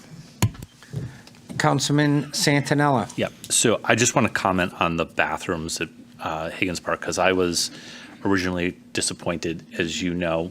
But then when it was explained what was actually being proposed for construction for the bathrooms at Higgins Park, it was literally one person, male and female, which I guess in my mind, I had thought for the amount of money we were going to spend, you could put multiple people and there'd be room to service a crowd. So it doesn't make sense to spend that kind of money to service just a few people, and we have to rethink that and concept that. And I think in leadership, we kind of came to that conclusion. And so I'm supporting this. And I just want people to understand our commitment to Higgins Park is not changing because of this. I think we are very much committed to Higgins Park, but I think this was a good idea and concept, but in practice, it was not going to be what we really all wanted it to be. So I am supporting this. Thank you, Councilman Santinella. Councilman Crissati. All right, thank you, Mayor Nelson. Being on the positive end of the meeting that we did have with Four Seasons, we had the town engineer, we had DPW in attendance. I really think that it's a good thing that we brought this up. It wasn't a dead issue. I think that we ended up listening to the residents, and we did put $200,000 back into this particular project, and I am very happy.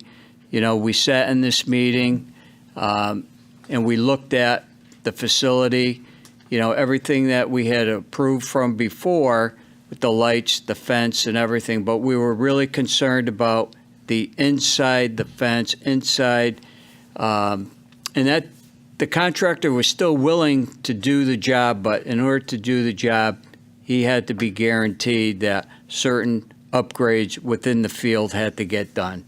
And after great debate, we were, instead of saying, well, we're going to take away this, we're going to take away this, we decided that, you know, where could we get these funds? And unfortunately, the Higgins bathroom came up.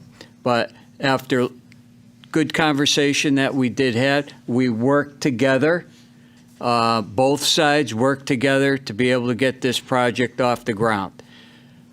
So in the long run, I'm happy to say that, you know, this project hopefully does move forward tonight, and that Powder Hollow will be able to start construction very soon, and that that the high school and Legion programs will have a beautiful field that they'll be proud to play on. There's one thing that we did discuss in the meeting, is that even though everything from the original allotment that was going to be put into the project, if there are groups of people that want to volunteer or contractors that want to volunteer their service to be able to, for example, put in dugouts. I really think that they should be allowed to do that, but this is something that we can discuss at a further time. But overall, in this particular meeting, we worked together with the contractor and everybody that was involved to be able to get this project off the ground, and I'm very happy, and I will be supportive of it. Thank you. Councilman Hendrickson. All right, I have a few questions. I was not in the meeting. Am I directing these to the town manager or whoever was in the meeting? 'Cause I'm confused on the whole write-up here. I remember the $270,000 that we did approve on the last one was for regrading a field and getting it to be safe, playable field. Now I'm reading that the $270,000 of the ARPA plan went into lighting and fence improvements, which was incorrect. And now they're saying the playing surface is in need of grading. That's where the extra money is coming from. So I'm confused at why I said yes to the $270,000 going to regrading, and apparently it wasn't going to regrading. So I have a question on that. And after all this being said, it would be $1,159,000 going to that field. I'm committed to trying to get the field at the high school. I would rather spend the money there. I don't know if anybody can answer me where all this money is going, because it seems we've just supermarket sweeped it all over the place here. I have no idea what $1,100,000 is going to get us, why we only have one contractor apparently that can grade a field. I have no idea. There must be others that can do it for a reasonable price. To me, it's overspent out in the middle of the woods here. That's my take on it.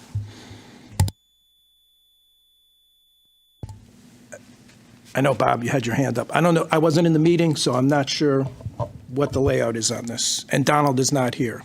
I would defer to. mayor I was to the- just Sure. going to let other people make their comments.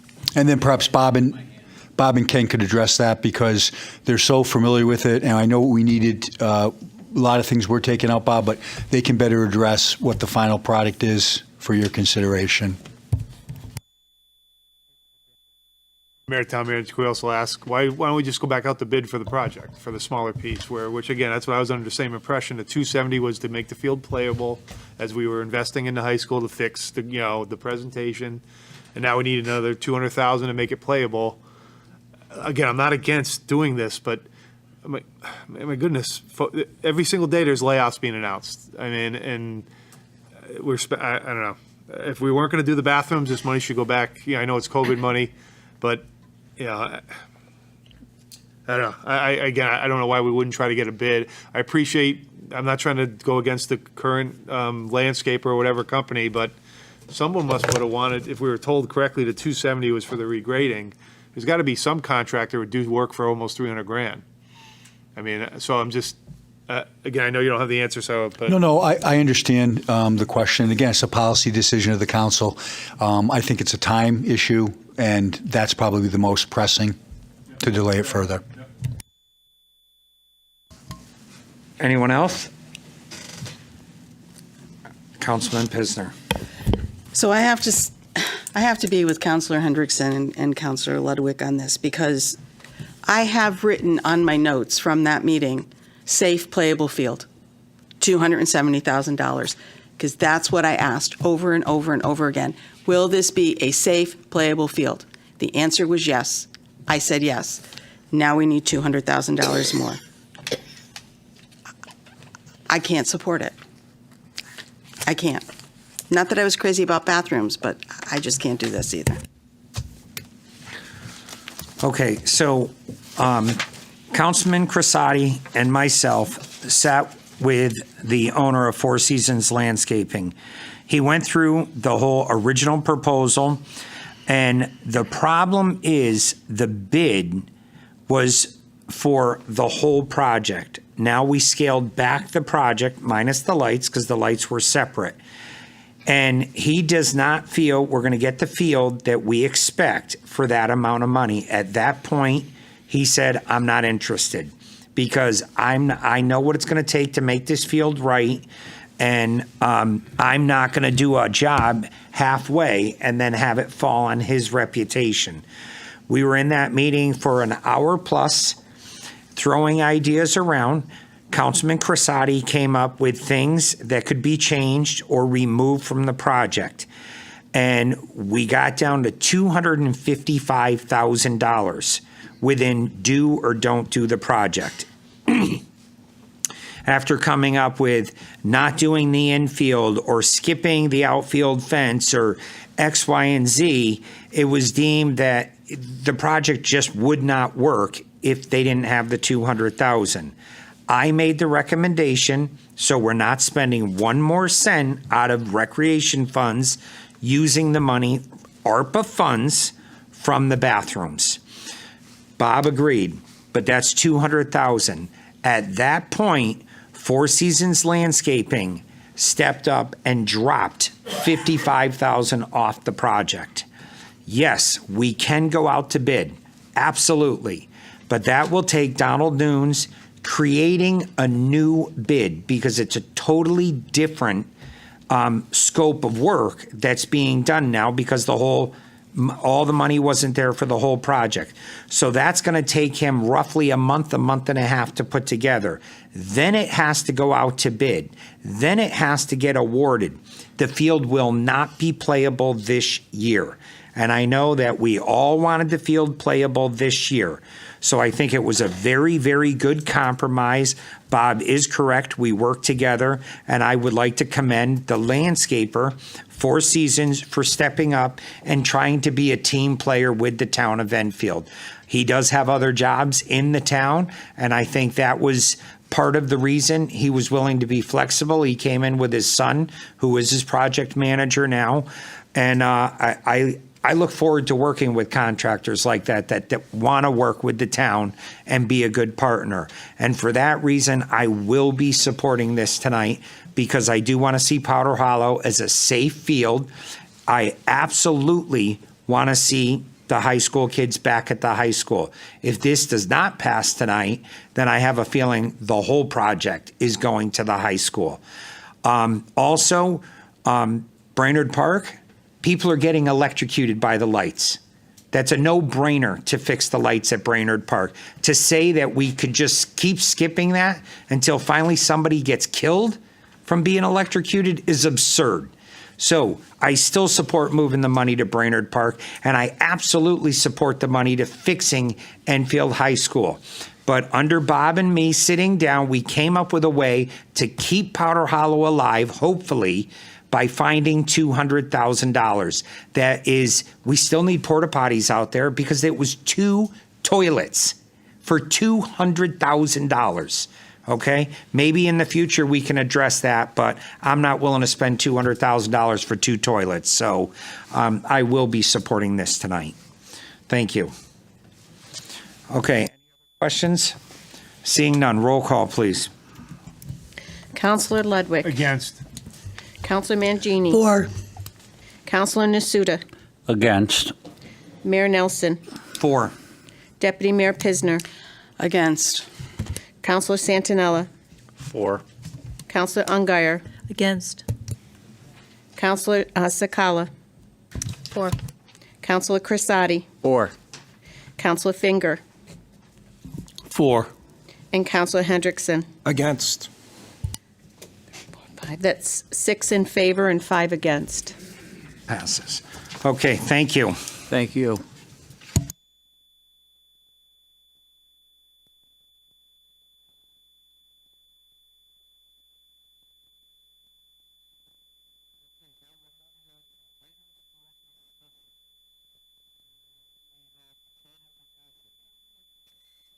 Thank you, Gina.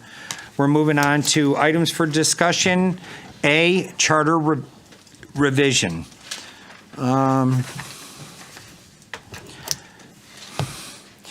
charter revision process per Chapter 8, Section 4 of Enfield's Town Charter states 10 years following the adoption of these amendments and every 10 years thereafter, unless the council recommends the charter be reviewed sooner.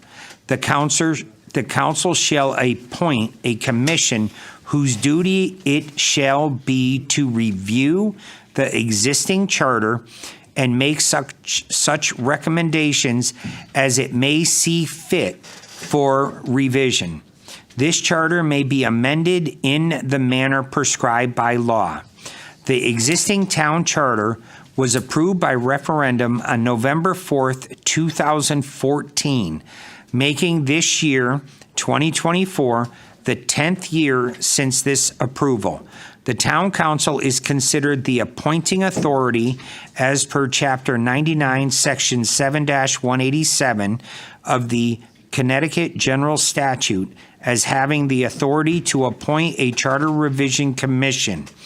The recommended 2024 charter revision process reflecting Connecticut's general statutes, including a general schedule. The recommended process also includes a list of potential areas for revision, which are recommendations that the town council and the appointed charter revision commission may or may not wish to incorporate into this decision.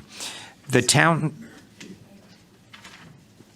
council has the authority to set a date for Charter Revision Commission to submit a draft of the proposed revision charter. In the same notion, the town council may decide to have a referendum vote either within a regular election, November 5th, 2024, or a special election. And then on the other side, Yeah, that's just the time frame. Right. There's no resolution for action, but now you don't have to ask me to explain what we're talking about, because that covered it. That was the memo, the timeline. I think there's an update from the clerk and the town attorney in regard to the time frame. So, hold on. Go ahead, Tom. Because I think this will show that you're not in a rush anymore. Yeah, just Sheila has just gone through and recalculated everything and checked over all of the legalities of the dates, and it would appear as though that it's impossible to make it for the November 5th election.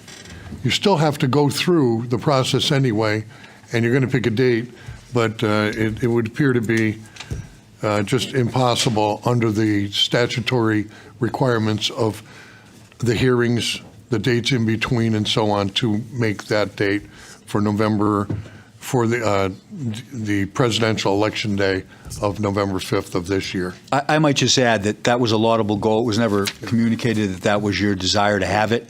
I would tell you from experience, having sat as an advisor on the last Charter Revision Commission, that was, I think, an unduly aggressive schedule. We're coming into budget. Between the budget meetings and the hearings and trying to accommodate this, you really wouldn't be able to do both well. And basically what Sheila has said is you have to have the final question, and we've dealt with this before on all the referendums. You have to have the final question ready and submitted to the state by September 5th. So it's not even close. So I think this way, we just gave you the time frame. I don't think you need to discuss it in depth this evening, other than to be aware of it now. And then we can have, I think truthfully, if we had rushed, we would have regretted it. Now you can do it, and we can have a special meeting or a workshop and really figure it out as to how you want to go forward and not make any mistakes with it. Because I'll tell you, the best laid plans are laid asunder. When you do this, you can propose certain questions. The Charter Revision Commission can look into anything they want. You can't control it. Only ultimately, when it comes back, you decide if you're going to approve it for the voters' consideration. So I think this probably is a blessing in disguise. So the only reason we were trying to move this along is because we need 15% of the voters. And this being a larger election, we would definitely have that at this time, where, like you had made a comment a couple meetings ago about such a small majority come out for a municipal election. Was it even 15%? Oh, right, but still, right, so it's close. Oh. If I might add something here.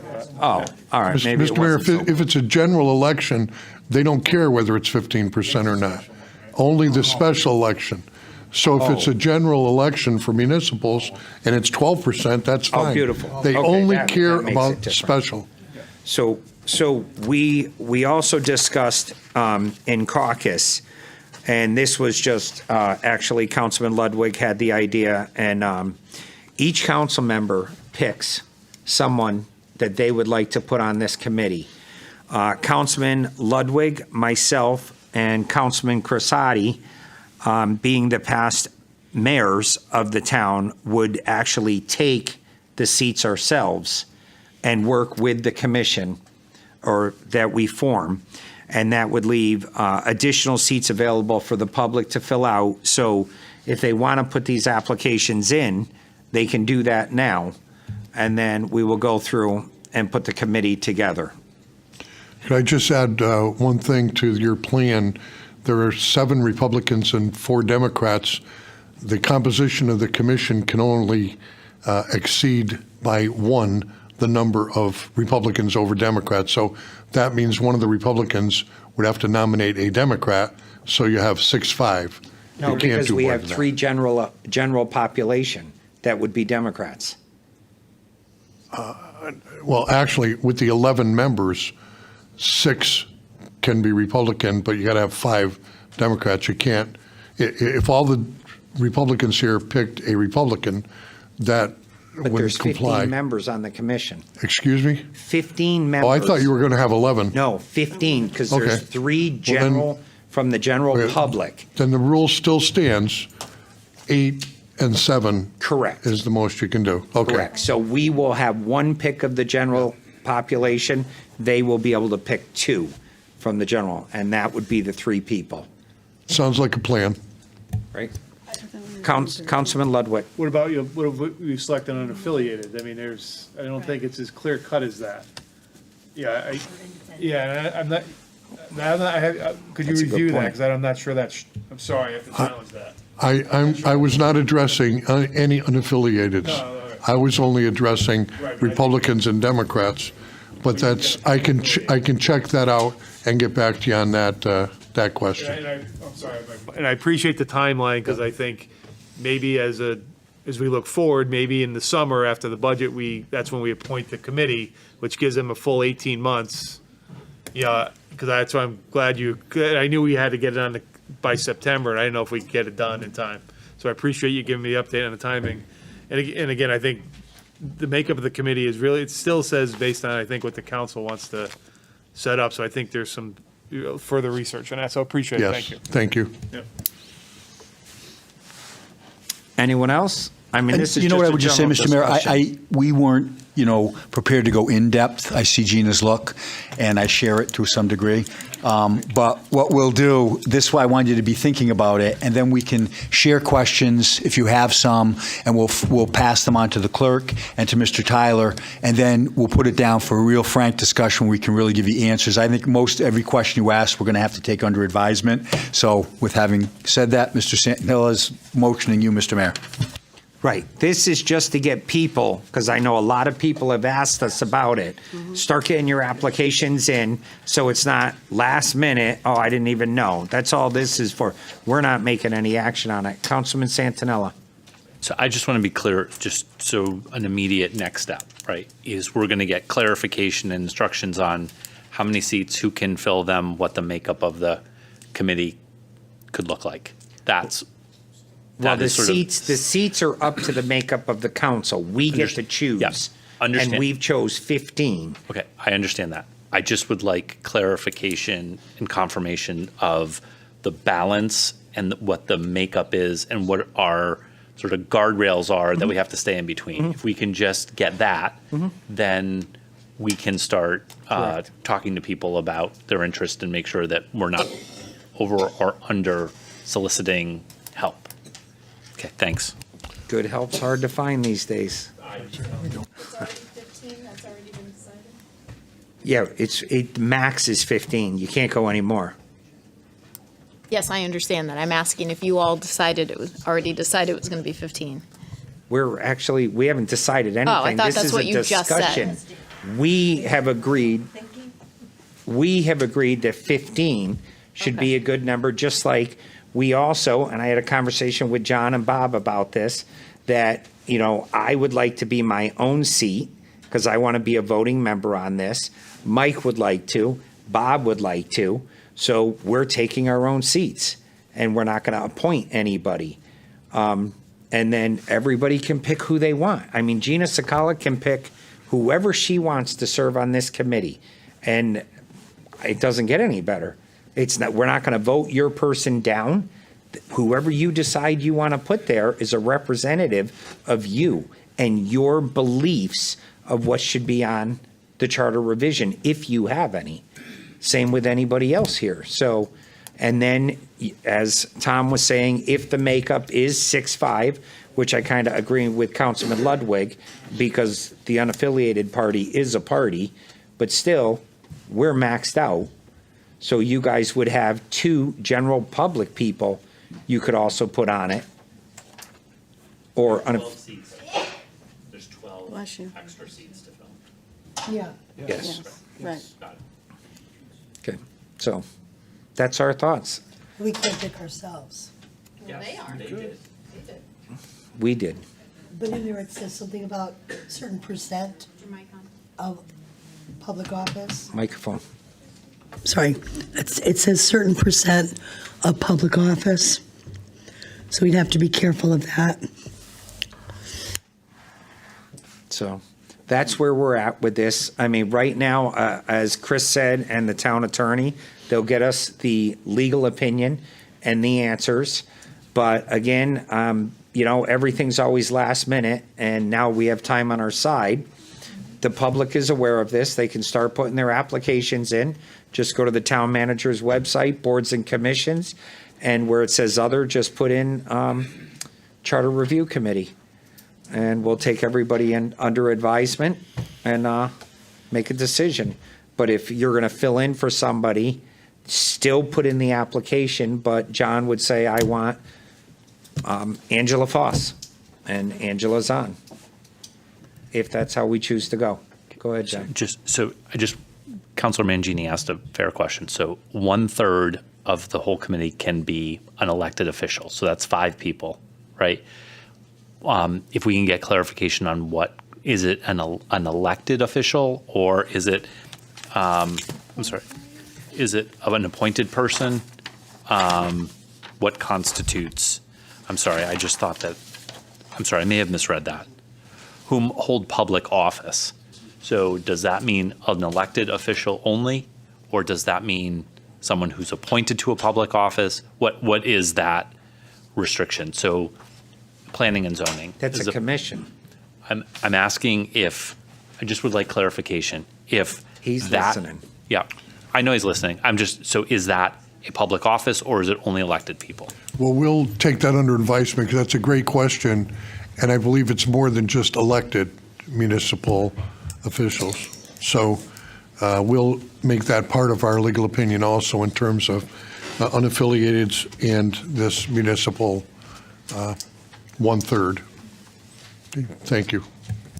Thank him. All right. Anyone else? Seeing none. Okay. Any other business proper to come before the said meeting? Seeing none. Public communications. George.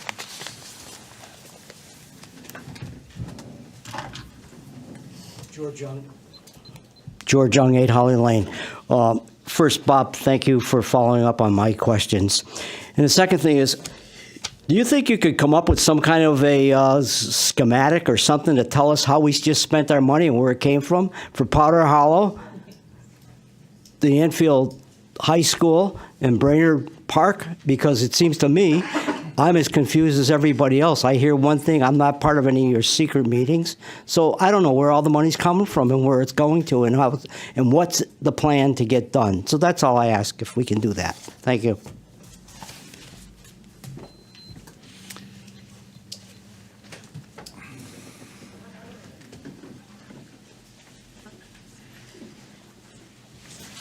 Hi. Brenna Grimson, 1256 Enfield Street. I just wanted to address a couple of the things that Mr. Bromson brought up when he spoke. In terms of us not using the school's tech, we did use the school's tech, and on 2 different occasions. Well, the first one, we were supposed to have, I don't know the name of the head person in charge there. He was supposed to be there, couldn't make it, sent a woman who brought her infant child with her in the lighting box to do all of our lights and sound, and didn't do a very good job as she was feeding her child through half of our show. So that was our first recital. And then for the Christmas show that following year, I believe this was 2022, we had a younger guy show up the night before, very upset to be there. They must have thrown it on him last minute.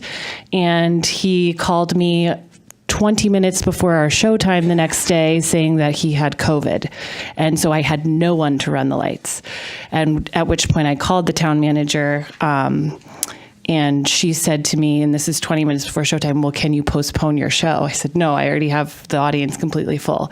So at that point, I asked if we could have our tech people who we know and can rely on to be trained, because it is an extremely advanced system that they put in. And honestly, I would prefer to have someone that I can count on who is, and they trained them a little bit, but it's not, but in terms of it being us who broke the lighting, that's not the case. And also I know that the Enfield High School chorus concert, the same thing happened, and I'm pretty sure that was run by Enfield High School employees who know the system. So, I would prefer, and I have no problem paying for anybody. And then in terms of the parking that you were speaking of, thousands of dollars worth of damage, that was this December, correct? Which I had 2 cops there because of the parking that happened last December. What I believe happened is that a car did park on the grass and got stuck. It was a very rainy day. And the major damage that I'm sure you sent pictures to was from a Bosco's auto body truck, which was trying to get that car off. So I have a hard time for it being blamed on us when we were trying to do the right thing, pay for an extra cop. I have no problem paying for anyone who's giving their time to help us do what we do. I would never ask for a janitor's fee to be waived. I would never ask for any tax fee to be waived. That's not why I'm here speaking to you all. It's about the fees for the school. And I think, Mr. Ludwig, in terms of our timeline, we have put in all of our requests for the show in June. Our show is in June. I know we have to pay a percentage ahead of time, but our final, I don't think is due until right before, but I can check on that. And also, I would love to come meet with you, Mr. Bromson, with my mother in private, but I just needed that to be cleared up. I don't want people to think that we're trying to get special treatment or anything. I said when I started, I don't want to be treated different than anyone else. And I was more than happy to use your techs, but they wouldn't show up. And I cannot have that. I have to rely on people who are going to be there for us. So. And I appreciate it. I apologize, but that's the information I got. We can talk about it with you and your mom about the waivers. Yeah, and the that's fine. I just didn't want that to be the last thing said without me speaking on it, because we appreciate the school and treat it with respect and would never, do those things. So, thank you.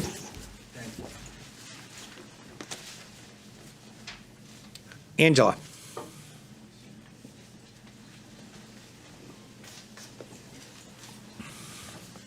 I just simply wanted to end with thanking you all very much for listening to me. I really appreciate that you listened loud and clear, and I thank you. Thanks, Angela. Jen. Oops.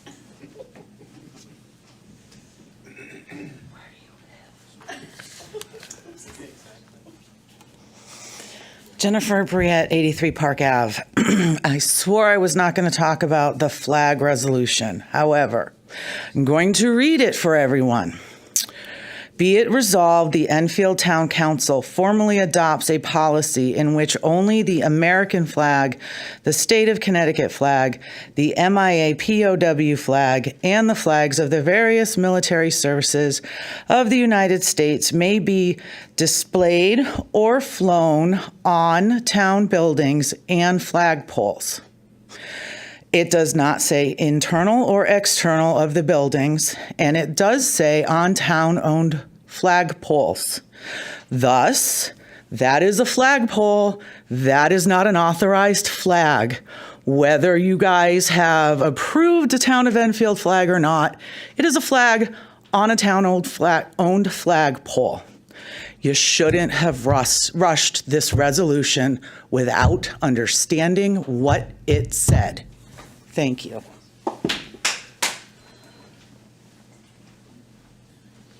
Walter.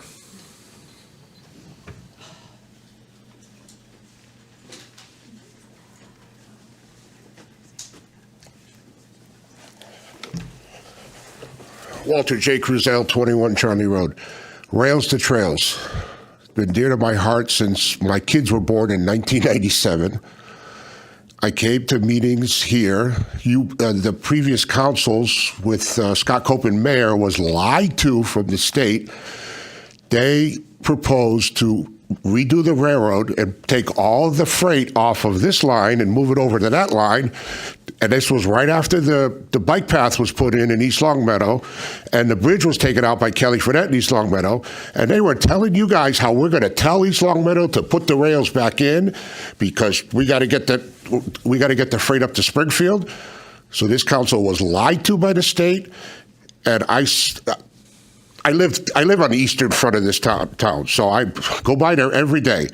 The times they did work on it was usually Friday nights or Saturdays. There was cases of beers around, and it's been a disaster since day one. Yes, one guy is holding the lease up on this whole thing, and now, like I said, I've been after it since 1997. My kids have already turned in their 20s, and they're already moved out of the house, so they couldn't even use it. But long overdue. And for the state to come here and tell you how they're going to tear up a new bike path that was just put in East Longmeadow because they had to put rails in there, I laughed at them. I went up to them and laughed at them then. I says, you guys are nuts. There's no way that a new bike path's going to get torn up because you guys want it to. So just information, that's all. Good night. Thank you, Walter. Anyone else? All right, seeing none. Councilman communications. I'm just going to say we have a legal opinion about the flag policy, and it's outside only. If you would love to include inside the buildings, we'll start with the schools. And I don't think you want to do that. And we made it clear it was outside only and town flagpoles. You can look at what you want. Get the town's legal opinion. Our policy is very clear. It's outside the buildings and flagpoles. Okay? So you can stomp your fist all you want. We got the legal opinion and we're following it. If you'd like to change it to include inside the buildings, I'm sure I have the support up here to do that. But I don't think we want to cross that bridge right now. That's all I have. Councilman Nasuda. My first question is regarding Brainerd Park and the people getting electrocuted. When you use the term electrocuted, that means they've died. Has anybody died up there? I'd like to know that, number one. So I just, that's the term, it's a safety term, an OSHA term, electrocuted, meaning they're gone. So if people are getting shocked up there, that's probably what is going on. So I just want to make sure that we're clear when we're talking about that. Number two, if we can get that item added onto the DPW subcommittee meeting, because if it really needs to be addressed, we need to address it. That's all. Huh? You already passed the money. You already passed the money for that. What item are you referring to, Jim, to add to the DPW? The shock, people getting shocked up there. We're already replacing the lights. You vote- Well, all right, okay. The lights aren't causing the problem, it's the wiring that is causing the problem. It's being addressed. All set, Jim? Anyone else? See no, motion to adjourn?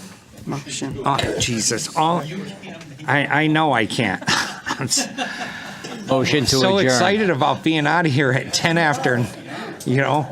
I'll entertain a motion to adjourn. Motion, second. Motion's made and seconded, all in favor?